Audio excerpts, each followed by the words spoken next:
What if I told you that the loudest watch in the room often belongs to the quietest wallet? We see them on social media. Giant diamond-encrusted timepieces that scream for attention, costing more than a house. We're conditioned to think that this is what wealth looks like. But that's new money. That's lottery winner, first-generation tech millionaire wealth. It's loud, it's proud, and it wants you to know it has arrived. However, there's another world, a quieter, more established world. Old money. And in this world, wealth doesn't shout, it whispers. And one of the most telling whispers comes from the way they wear, handle, and talk about their watches. So how can you spot the difference? It's not about the brand, and it's certainly not about the price tag. It's about a set of unwritten rules and subtle habits that are passed down through generations. Today, we're decoding the subtle watch habits that absolutely scream old money.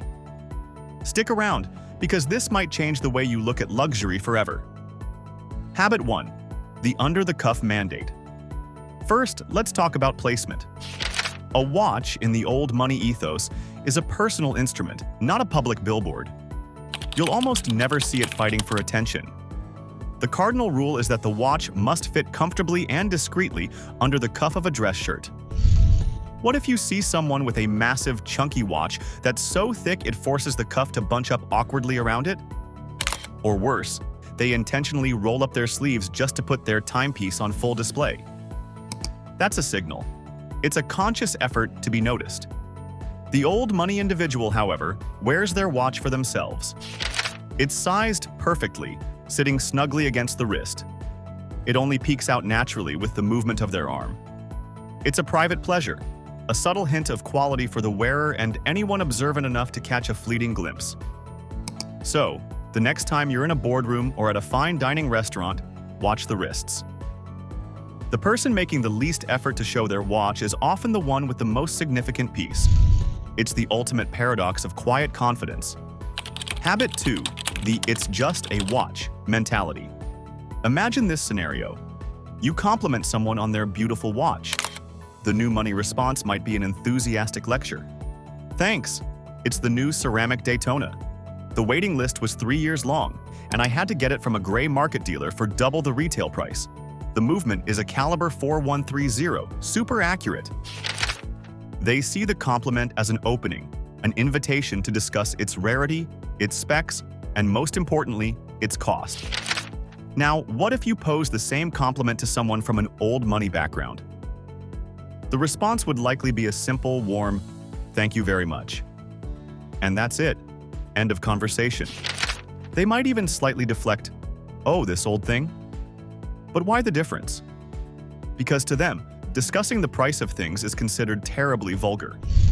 The watch is a part of their attire, like a well-made pair of shoes or a family signet ring.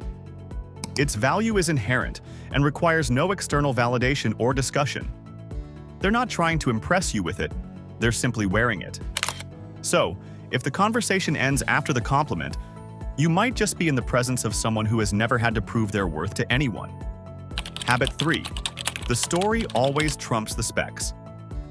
This leads us to our next point, which is perhaps the most crucial distinction.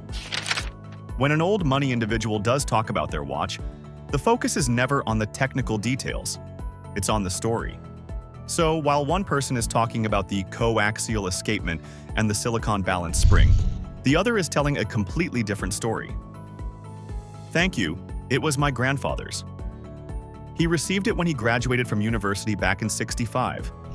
Or, my father gave this to me on my wedding day, just as his father gave it to him." You see the pattern? The watch isn't a piece of technology, it's an heirloom. It's a vessel of memory and legacy.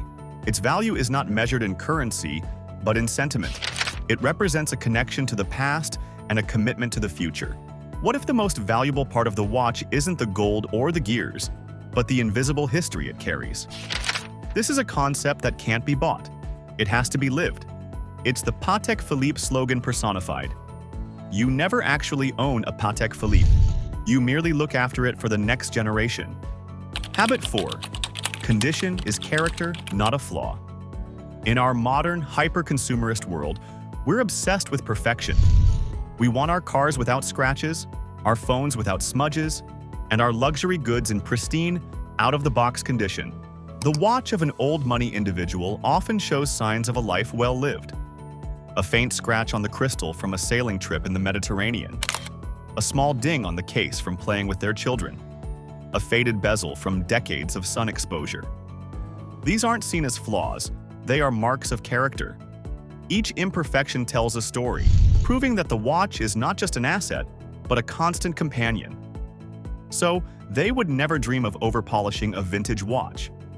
True connoisseurs know that polishing a watch, especially a vintage one, can strip away its sharp, original lines and, ironically, diminish its historical and monetary value. A little wear and tear, or patina, as it's called, is a badge of honor. It's authentic. Habit 5. The power of the strap. This one is a subtle giveaway that separates the true enthusiast from the person who just bought the brand. New money almost always keeps the watch on its original, often flashy, metal bracelet. The thinking is that this is the most expensive and impressive configuration. But someone with deep, generational knowledge of watches understands the transformative power of a simple strap. They show a quiet confidence by taking a multi-thousand-dollar dress watch, say a Patek Philippe Calatrava or a Vacheron Constantin Patrimony, and putting it on a well-worn, simple leather strap. Or even more daringly, putting a classic Rolex Submariner on a fabric NATO strap for a casual summer outing. What does this signal?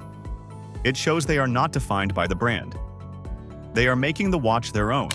It's a practical choice, but also a stylistic one that says, I understand this object so well that I can dress it down. I'm comfortable with it.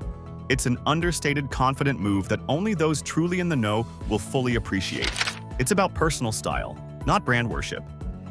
Habit 6. The one good watch. Philosophy. Finally, let's talk about collections. The new money mindset is often about accumulation. Having a watch for every occasion, a winder full of the latest and greatest models. It's a numbers game. The old money approach, however, often leans towards the one good watch philosophy. They might own a single, timeless, and versatile timepiece, like a Jaeger LeCoultre Reverso or a simple, elegant Cartier tank, that they wear for decades. They wear it to the office, to a black tie event, and on the weekend. But why? Because it reflects a buy-it-for-life mentality. It's about choosing quality over quantity and substance over trend. That one watch becomes a part of their identity, a signature piece that people associate with them. It's a testament to their belief in enduring value rather than fleeting fashion. So, instead of a vast collection that screams, I can afford anything, they have one or two pieces that say, I know what lasts. Make sure you hit that subscribe button for Script Me Curiosity. We're always digging deeper. Thanks for watching.